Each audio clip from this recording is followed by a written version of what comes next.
ప్రారంభమైంది. కొండగట్టు అంజన్న క్షేత్రం ముత్యంపేట పంచాయతీ పరిధిలో ఉంది. 3749 ఓటర్లు గల గ్రామంలో సర్పంచ్ స్థానం బీసీ జనరల్ రిజర్వ్ కాగా 12 వార్డులున్నాయి. హిందుత్వం పేరుతో బీజేపీ, అభివృద్ధి పేరుతో కాంగ్రెస్, తెలంగాణ ప్రాంతీయమంటూ బీఆర్ఎస్ పోటీలో ఉన్నాయి. దాంతో గెలుపు ఎవరిది అన్న ఆసక్తి జిల్లా వ్యాప్తంగా సాగుతోంది. జిల్లాలోని తాజా పరిస్థితిపై ముత్యంపేట నుంచి మరింత సమాచారాన్ని మా ప్రతినిధి రిషికేష్ అందిస్తారు. తెలంగాణ రాష్ట్ర వ్యాప్తంగా గ్రామ పంచాయతీ ఎన్నికల్లో పల్లెల్లో పూర్తిగా ఒక సందడి వాతావరణం నెలకొంది. తెలంగాణ రాష్ట్రంలో ప్రసిద్ధ పుణ్యక్షేత్రమైన కొండగట్టు అంజన్న సన్నిధిగా ఉన్నటువంటి ముత్యంపేట గ్రామ ఎన్నిక పైన రాష్ట్ర వ్యాప్త ఆసక్తి నెలకొంది. ప్రస్తుతం మనం ముత్యంపేటలో ఉన్నాం.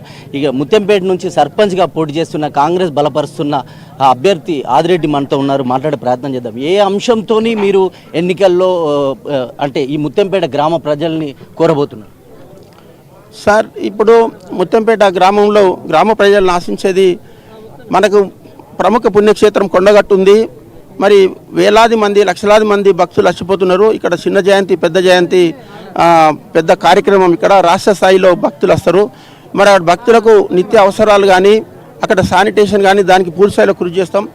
మరి గతంలో ప్రభుత్వాలు వేరే ఉండే, ఇక్కడ ఉండే నాయకత్వం వేరే ఉండే కాబట్టి పూర్తి స్థాయిలో అభివృద్ధి జరగలేదు.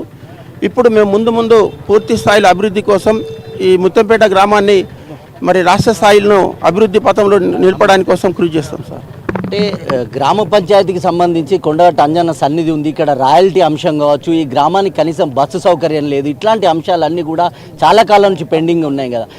మీ దగ్గర ఉన్నటువంటి ప్రణాళిక ఏంటి సార్? బస్సు గురించి మేము మొన్ననే పొన్నం ప్రభాకర్ అన్న గారిని కలిసిన, మంత్రి గారిని, మా ఎమ్మెల్యే గారు కూడా లెటర్ ఇచ్చిండ్రు. మరి త్వరలో బస్ సౌకర్యం కూడా కల్పిస్తాం. మాకు ఇంకొకటి డిసడ్వాంటేజ్ ఏంటంటే ఇక్కడ 2 కిలోమీటర్ల కొండగట్టు ఉంటుంది, 1 కిలోమీటర్ల మల్లెలు ఉంటుంది. కాబట్టి బస్ సర్వీసులు ఇంతకుముందు నడిచినాయి సార్. నడిచినా కానీ అవి వాళ్ళకు ప్యాసింజర్ ఎక్కకపోవడంతో వాళ్ళు ఈ రూట్ సరిగా లేదు, మా కలెక్షన్ లేదనేది ఉండే. ఇప్పుడు అట్లా కాకుండా ప్రభుత్వం మరి మహాలక్ష్మి పథకంతో మరి ఫ్రీ బస్సు నడిపిస్తుంది. కాబట్టి ఇంకా దానికి డిమాండ్ పెరిగింది. అందరూ అడుగుతున్నారు. అది చెప్పే మాట మీరు అనేది కూడా వాస్తవం. మా ఎమ్మెల్యే గారు కూడా హామీ ఇచ్చారు. అది కంపల్సరీ నెరవేరుస్తాం సార్. గ్రామ పంచాయతీకి రావాల్సిన రాయల్టీ ఇన్కమ్ మీద పోరాటం మిగతా పార్టీలు చేస్తున్నటువంటి నేపథ్యంలో మీరేం చేయబోతున్నారు? సార్, ఇంతకుముందు ఎవరు కూడా దాని గురించి పోరాటం చేయలే. మేమే ఇంతకుముందు పెద్దలు రత్నాకర్ రావు సాబు ఎండోమెంట్ మినిస్టర్ ఉన్నప్పుడు మేమే లెటర్లు ఇచ్చినాం. కానీ అది పని అయ్యి మాకు రాయల్టీ వచ్చే టైం లోపలనే ప్రభుత్వం దిగిపోయింది. మా ప్రభుత్వం ఉన్నట్టుంటే ఇప్పటికి అయిపోయింది. ఇప్పుడు మా ప్రభుత్వం ఉంది, ఎమ్మెల్యే గారు ఉన్నారు కాబట్టి మా ఎమ్మెల్యే గారు కూడా బాగా యాక్టివ్ కాబట్టి మేము తప్పకుండా సాధించుకున్నాం. మొన్నసారి ఇక్కడ ఫైర్ యాక్సిడెంట్ అయితే మరి మంత్రి గారు పొన్నం ప్రభాకర్ అన్న హైదరాబాద్ నుండి మాట్లాడినారు, అడ్డు లక్ష్మణ్ కుమార్ అని వచ్చిండ్రు. మా ఎమ్మెల్యే గారు చొరవ తీసుకొని జీవనరెడ్డి సాబుని అందరిని పిలిపించి అక్కడ ఉన్న వాళ్ళందరికీ తక్షణమే 20,000 రూపాయలు ఇప్పించిండ్రు. ఇప్పుడు ఇంకొక 5 లక్షల ప్యాకేజ్ ఇప్పించడానికి కూడా నిన్న ముఖ్యమంత్రి గారిని కలిసిరు మా వాళ్ళు. మేము పూర్తి స్థాయిలో అన్ని రకాలలో అభివృద్ధి చేస్తామని చెప్పి కోరుకుంటున్నాం. మీరు ఇప్పటికే ఎంపీపీగా చేసిరు, జడ్పీటీసీ కూడా చేసిరు, పంచాయతీరాజ్ వ్యవస్థలో సర్పంచ్గా ఇప్పుడు నిలబడబోతున్నారు. ఎట్లాంటి ప్రణాళిక మీకుంది? ప్రజలు మీ వైపు ఉన్నారని భావిస్తున్నారా? తప్పకుండా సార్.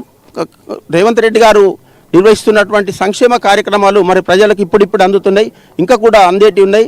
ఈ కేంద్ర రాష్ట్ర ప్రభుత్వాలు ఇచ్చే అటువంటి నిధులను మరి ప్రజలకు ముఖ్యంగా వారికి అవసరమైన మేరకే, ఎందుకంటే కొన్ని స్కీములు పక్కదారి పట్టిపోయి ప్రజలకు ఉపయోగం లేకుండా పోతున్నాయి. అట్లాంటి కాకుండా ప్రతి పైసా ప్రజలకు ఉపయోగపడడానికి కోసమే విద్యా వైద్య పరంగా ముఖ్యంగా శిశు సంక్షేమం గురించి 3 మీద ప్రియారిటీతో గ్రామంలో పనిచేస్తామని చెప్తున్నాం సార్. ప్రజలు మీ వైపు ఉన్నారని భావిస్తున్నారా? 100% మా వైపు ఉన్నారు సార్. భారీ మెజారిటీతో గెలుస్తాం. ఇది ముత్తంపేట గ్రామ ప్రజల ఆశీర్వచనంతో నేను ముందుకు వచ్చిన. Thank you sir.